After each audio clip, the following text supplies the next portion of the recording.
안녕하세요. 오늘은 어, 스템 렉처 시간으로 플라노 발구스에 대해서 설명을 해보도록 하겠습니다. 오늘 배워야 할 내용은 이제 네 가지고, 먼저 편편 외반족 또 평발, 플라노 발구스, 뭐 패스 플라노 발구스, 뭐 이디오패식 패스 플라노 발구스, 뭐 이런 식으로 얘기를 하죠. 흔히 우리가 얘기하는 평발을 정형외과 의사로서, 그 일반인이 생각하는 평발이 아니라 정형외과 의사로서 평발을 편편 외반족을 어떻게 진단을 하는지, 진단을 하려면 그게 뭔지부터 알아야 되겠죠. 그거에 대한 거. 그리고 이제 평편 외반족 평발 플라노 발구스는 어떻게 생각하면 이게 우리가 제너럴 파퓰레이션에서 발의 수치, 발의 어떤 지표를 계측을 한다고 하면 평발이 워낙 많기 때문에 평발의 환자들도 다 들어가요. 그래서 평균으로 치면 평발하고 평발이 아닌 사람의 한 중간 정도의 수치들이 나와요. 좀 이따 나중에 설명을 해볼게요. 그래서 평평외반족 플라노 발구스는 사실 매우 심하고 뭐 덜 심하고 해서 정도의 차이지 어느 정도 제너럴 파퓰레이션에서 있을 수 있습니다. 그러니까 이제 엑스레이 사진을 이용을 해서 플라노 발구스가 어느 정도 심한지를 측정하는 거를 좀 알아야 되고요. 그리고 평발이 어떤 식으로 아이들한테 평발이 더 많아요. 근데 좀 지나면 평발이 좀 줄어들거든요. 그러니까 그런 자연 경과. 그리고 평발이 어렸을 때 있어도 별로 아이들은 엄마들은 뭐 이렇게 모양이 이상하다 얘기를 하지만 아이들은 별로 증상을 못 느낍니다. 근데 증상은 나이가 들수록 생겨요. 그래서 그런 자연 경과에 대해서 말씀드리도록 하고, 그리고 그래서 평발이 왜 생기는 거, 어떻게 생기는 거를 알게 되면 수술적 치료는 어떻게 하는지를 다시 반대로 이해할 수 있게 되죠. 이렇게 네 가지를 해봅시다. 너무 많이 하려고 하지 말고 이렇게 네 가지. 먼저 진단을 할 수 있어야죠. 진단을 하려면 뭔지 알아야 되죠. 평외반족 플라노 발구스는 아주 이름도 어렵죠. 발음하기. 중족과 후족의 3차원 변형이에요. 중족과 후족의 조인트들이 몇 개 있는데 그게 그냥 혼자서 움직이지는 않고 같이 링크드 돼서 움직여요. 그래서 그거에 이제 3차원 변형이고, 어떻게 생각하면 한 가지 변형이에요. 한 가지 변형인데 엑시스가 이렇게 멀티플 해가지고 여러 개의 엑시스가 있어가지고 또는 오블리크 해가지고 한 가지 변형인데 그게 어, 세 평면에서 봤을 때, 정사형으로 봤을 때는 세 평면에서 각각 또 저기가 있는 것처럼 보이는 거죠. 교과서 내용이 되게 혼동을 줄 수 있어요. 그리고 평발이라는 용어가, 평발은 뭐예요? 플라노스죠. 플라노스는 뭐 편편하다는 얘기잖아요. 이게 이제 그냥 사지탈 플레인에서의 그 디포미티만 표현을 한 건데 제일 잘 보이니까. 근데 그거에 의해 가지고 그런 용어가 잘못된 용어는 아니죠. 이제 일부 용어죠. 그러니까 플라노 발구스의 한 가지 측면만 바라본 용어인데 그 용어로 인해 가지고 어, 오히려 정형외과 의사가 잘 이거를 일반인의 용어에 의해서 어, 이 내용을 헷갈리게 되는, 잘 이해를 못하게 되는. 그래서 이게 이게 그래서 교과서의 표현 자체도 틀렸거든요. 그래서 이거 편평족은 단일 질환의 명칭이 아니라 내측 세로공이 소실되어 족저부가 편편화되는 변형을 모두 포함하는 뭐야, 무슨 소리. 이게 이제 플라노스라는 얘기고, 플라노스가 발구스하고 하이드풋 발구스하고 포풋 에비덕션 수피네이션 변형을 동반한다라고 얘기를 하는데, 이게 틀린 얘기죠. 동반한다는 얘기 아니라 이거 다 합쳐서 이걸 평발이에요. 이게 다 합쳐서 플라노 발구스입니다. 뭐, 뭐 교과서는 이렇게 나왔으니까 이렇게 알고는 있어야 되죠. 교과서 쓴 사람이 이상하게 쓴 거죠. 그래서 이건 옛날 이상호 선생님이 찾아준 비디오인데, 이거 봐보면 이렇게, 이게 이제 발의 움직임이 관절이 이제 뭐 앵클 조인트는 쉽게 그냥 사지탈 플레인에서 움직이잖아요. 근데 이제 TN 조인트나 서브탈라 조인트, CC 조인트는 이게 조인트 서피스가 희한하게 생겨가지고 이게 움직임 자체가 단순히 뭐 사지탈 플레인 무브먼트 이렇게 뭐 이렇게 힌지 뭐 이런 식으로 되어 있지 않고 세 방향에서 보면 조금씩 다르게 보입니다. 그래서 이렇게 보면 이게 근데 이 움직임 자체가 하나의 움직임이에요. 이게 여러 가지 움직임이 뭐 각각 움직이는 게 아니라 하나의 움직임인데 여러 방향에서 쳐다봤을 때 다 다르게 보인다. 뭐 별로 어려운 얘기는 아니에요. 보시면. 그래서 정상 중족과 후족의 운동을 보면 3방향으로 운동을 해요. 근데 3방향으로 각각 움직인다는 게 아니라 하나의 축으로 움직였는데 그 하나의 축으로 움직이는데 그 축이 오블리크하기 때문에 옆에서 봤을 때, 밑에서 봤을 때, 뒤에서 봤을 때 움직임이 다르게 보이는 것뿐입니다. 근데 이제 뭐 그래도 우리가 이제 표현하려고 하면 3면에서 표현을 해야지 우리가 정확하게 표현이 되니까. 그리고 정상 범위 움직임이 있어요. 우리가 지금 발을 이렇게 움직여 보세요.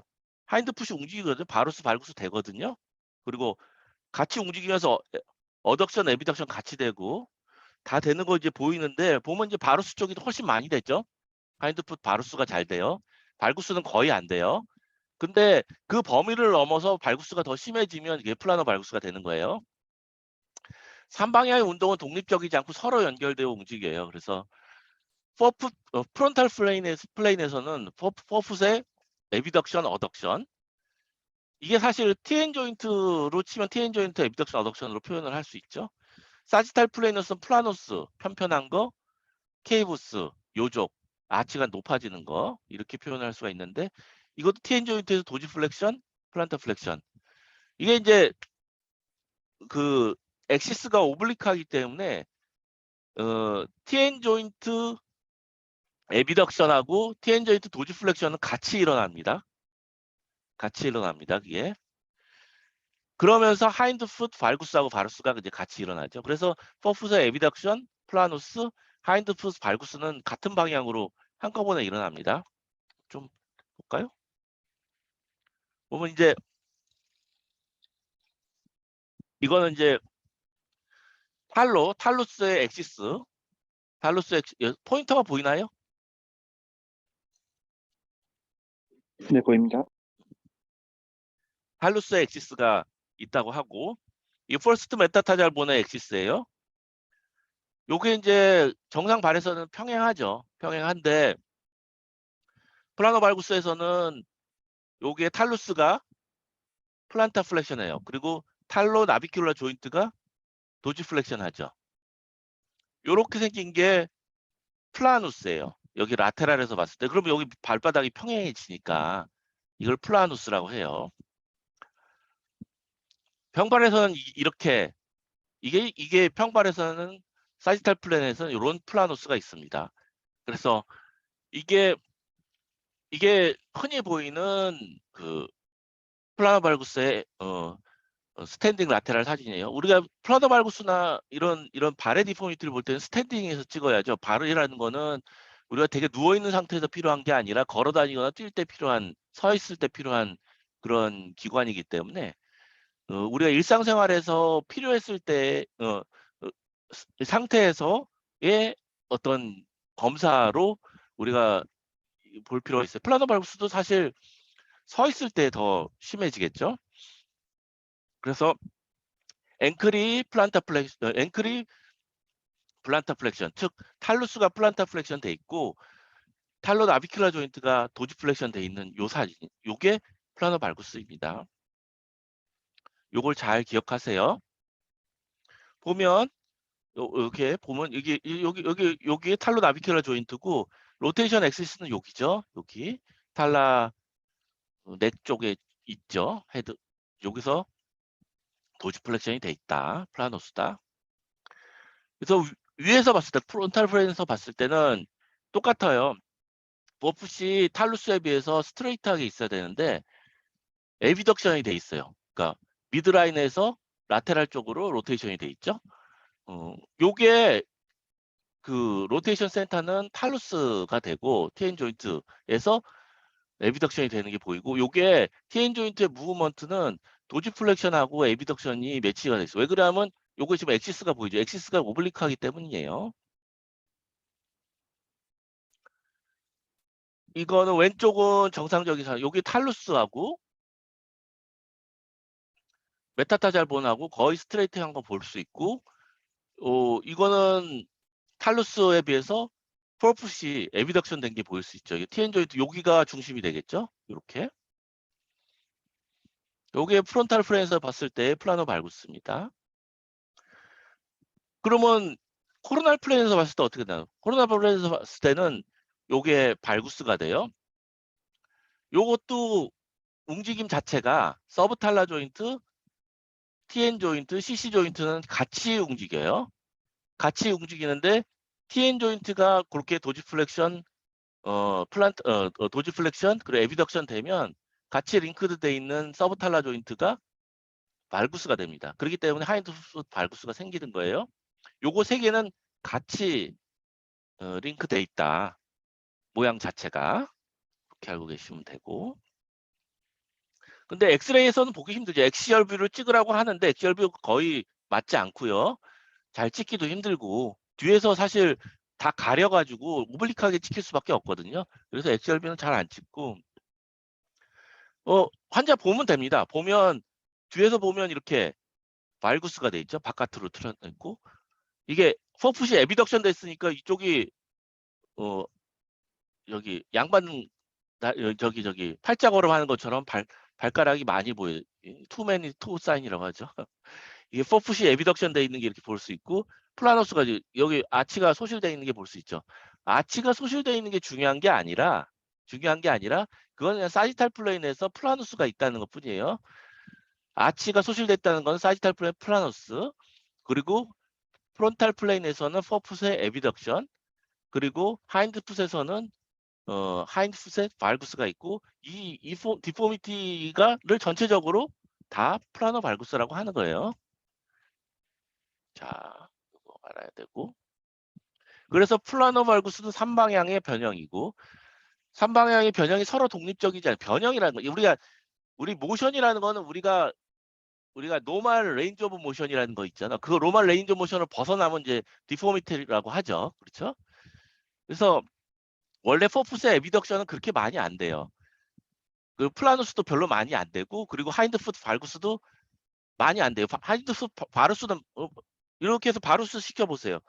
바로 스피네이션 시켜보면 많이 됐죠. 근데 본인이 발구스 시키려면 발구스에 딱 걸려요. 안 돼요. 근데 안 되는데 거기에 비정상적으로 더 모션이 더 생긴 거죠. 그걸 이제 디포미티라고 해요. 그리고 이게 이제 시험에 맨날 이거 사람 헷갈리게 만드는데, 포풋은 하인드 풋에 대해서는 스피네이션이 돼 있어요.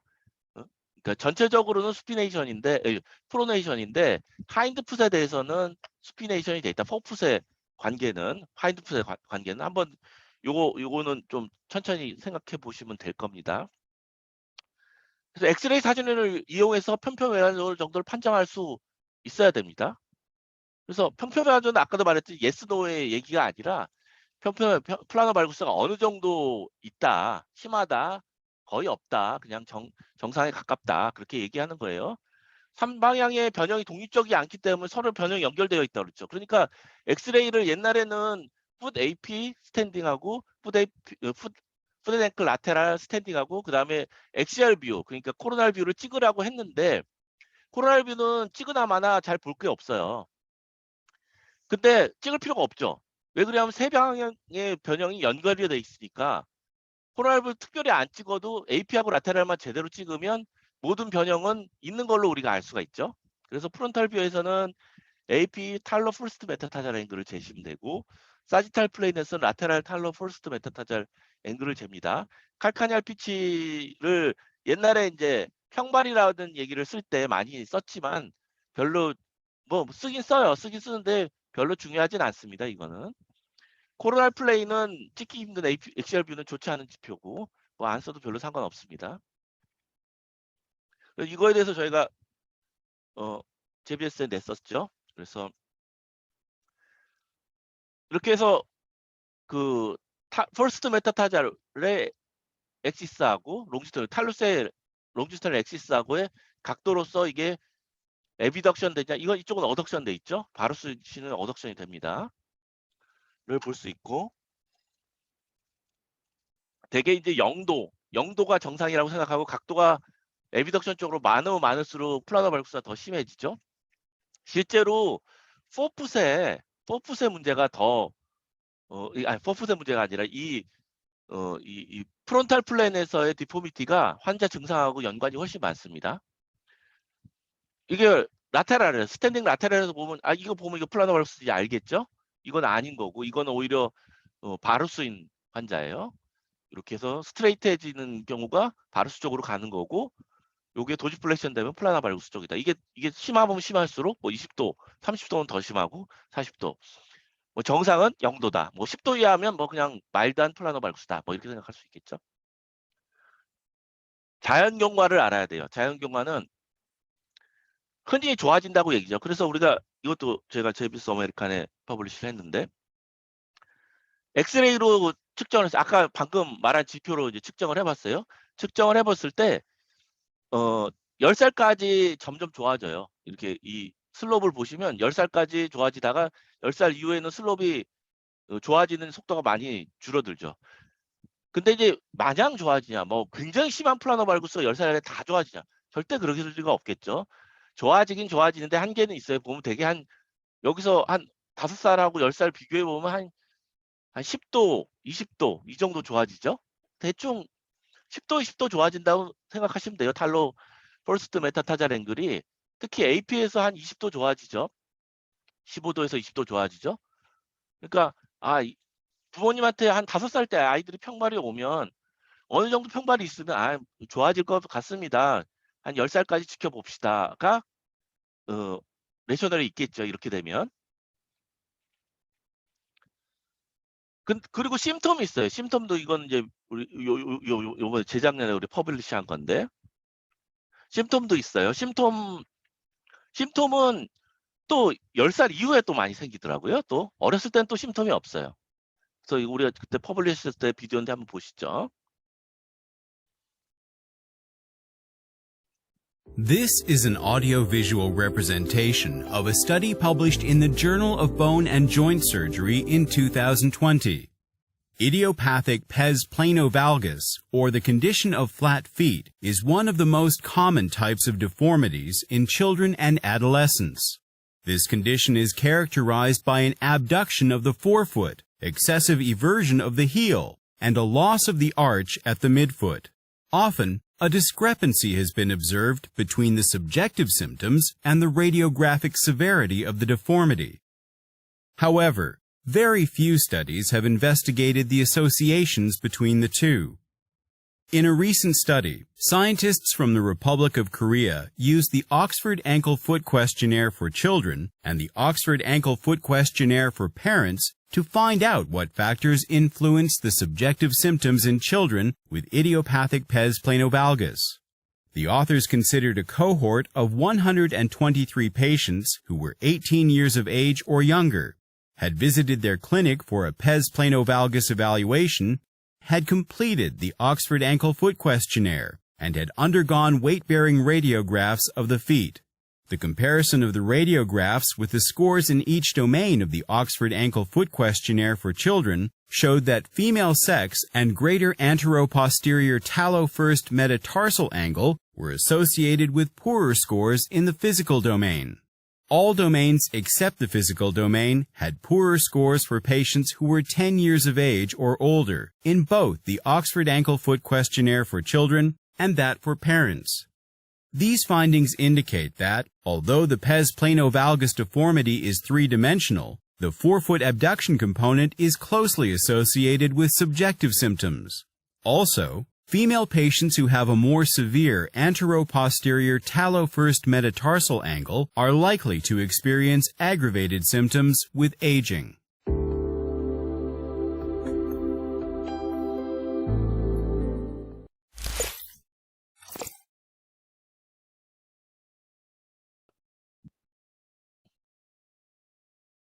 그래서 이 플라노 발구스는 이렇게 요 엑스레이 보셨죠?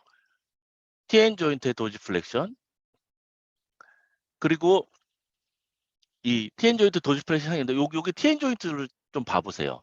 왜 그럴까요? 왜 10살 이상이면 증상이 생기기 시작할까요? 뭐 여러 가지 생각을 할 수 있죠. 몸무게도 무거워지고 이게 이제 이 어떤 세컨더리하게 문제가 생기기 시작할 수도 있을 것 같아요.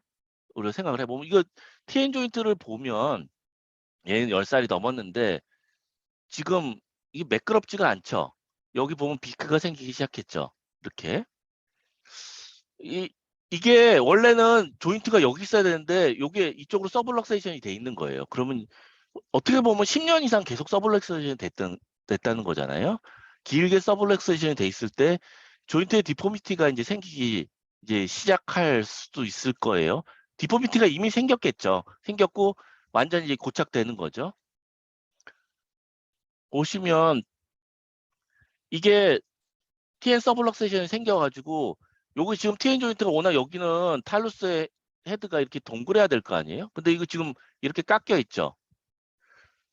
이거 계속 이게 이렇게 깎여 있으면 그러면 이거를 그냥 놔둬야 되냐? 뭐 그런 생각을 할 수 있겠죠. 이거 놔두고 그냥 살 거냐? 아니면 치료를 해줄 거냐? 그럼 치료를 해준다면 언제 치료를 해주는 게 좋을 거냐? 생각을 했을 때 소아정외과 의사나 우리가 뭐 일반적으로 생각했을 때 아이가 아직은 리모델링 포텐셜이 있잖아요. 16살, 14살, 16살까지 자라니까.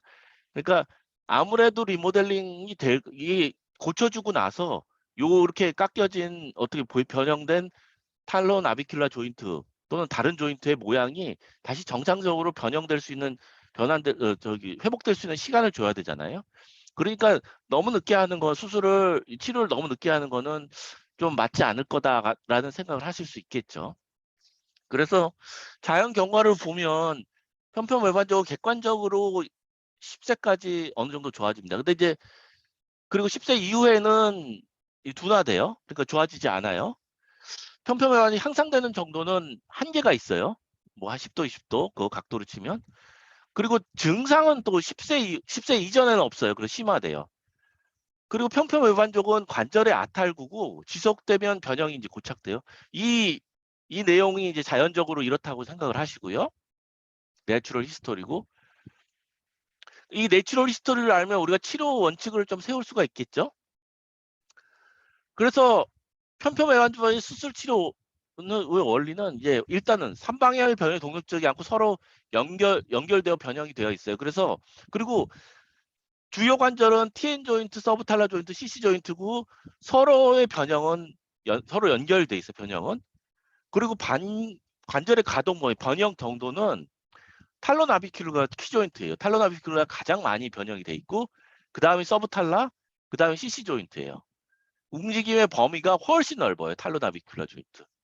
그러면 우리가 이 세 개가 연결이 돼 있고 가장 가동 범위가 크고 변형이 큰 조인트가 탈로나비큘라 조인트라면 키 조인트라면 우리가 레셔넬이 있기로는 우리가 생각하면 합리적으로는 TN 조인트에 타겟을 둬야죠. TN 조인트를 서브럭세이션을 리덕션을 해주면 다른 건 다 일단 따라올 거고 가장 큰 변형이 교정이 되겠죠. 물론 모든 환자가 다 그렇게 되는 건 아니지만 대부분의 환자는 그렇게 치료가 됩니다. 그래서 저는 칼카네알 랭싱 하면 이제 TN 조인트 리덕션을 해주죠. 그리고 또는 TN 퓨전을 해가지고 탈로나비큘라 조인트 리덕션에 치중돼 있는 방법을 쓰고 이렇게 하면 이 방법은 TN 조인트 리덕션에 대한 방법이지만 결국은 세 관절이 모두 교정이 되는 것을 이해를 하셔야 됩니다. 세 개가 다 연결되어 있으니까. 그래서 칼칼랭싱을 해가지고 이렇게 해가지고 칼칼랭싱 하면 보면 방법을 보시면 이게 포프스의 TN 조인트의 에비덕션을 교정하는 방법이에요. 여기서 이렇게 웨지를 껴가지고 이렇게 해서 어덕션을 시키는 거잖아요. 그렇지만 다른 것도 다 한꺼번에 교정이 된다. 아시면 됩니다. 이렇게 해서 여기서 라테랄에서도 이렇게 여기서 칼칼 랭싱을 하면 요게 TN 조인트 서블럭세이션이 교정이 되죠. 보면 이렇게 해서 이렇게 교정이 되죠. 이것도 수술한 지 한 1년 지났는데 내가 한 10살 넘어서 교정을 하면 보면 헤드의 모양도 많이 동그래져요. 리모델링 돼요. 그러니까 근데 이제 이게 성인이 되면 이게 리모델링 된다고 우리가 생각을 할 수가 없겠죠. 그러니까 대개 10살 넘어서는 수술을 해주는 게 심텀도 생기고 그러니까 10살이면 최대한 자연적으로 좋아지긴 좋아졌을 거고 심텀은 생기기 시작할 나이니까 그리고 리모델링도 고려해야 되니까 10살 넘으면 저는 수술을 레코멘데이션 합니다. 그래서 수술 시기 교로상 10살까지 회복되고 10살 한계가 있고 10살 넘으면 좋아지는 속도가 줄어들고 10살 이후에는 증상이 심해지고 조인트 서블럭세이션으로 리덕션 이후의 리모델링 포텐셜을 고려해야 되고 퍼프드 에비덕션의 증상이 관련이 많다. 이런 것을 고려를 하시면 됩니다. 그래서 나는 어떻게 하는가? 저는 10세 이후 편편 외반족에 대해 수술을 합니다. 아니 뭐 별로 심하지 않은 환자 안 하죠. 심한 환자를 하고 리모델링을 고려해서 너무 수술이 늦어지지 않도록 합니다. 최소한 14살, 10살 이전에 하라고 하고 물론 응급수술은 아니죠. 10살 넘으면 수술 레코멘드 하시고 편한 시간에 하시라고 합니다. 수술은 원인인 아킬레스 타이트니스를 없애야 돼요. 그러니까 아킬레스가 짧아져가지고 되게 그래요. 짧아져가지고 앵클의 도지플렉션이 안 되니까 저기 TMB 조인트에서 도지플렉션이 됩니다. 걸으려면 앵클 도지플렉션이 한 우리가 5도 정도 필요하잖아요. 그래서 프론탈 플레인의 TN 조인트 리덕션을 목표로 아이고 N자가 빠졌네요. 리덕션을 목표로 칼카넬 랭스닝을 하고 또 PRN으로 TP 어드밴스먼트를 합니다. TP를 땡겨줘 가지고 TN 조인트 리덕션을 용이하게 하죠. 네, 감사합니다.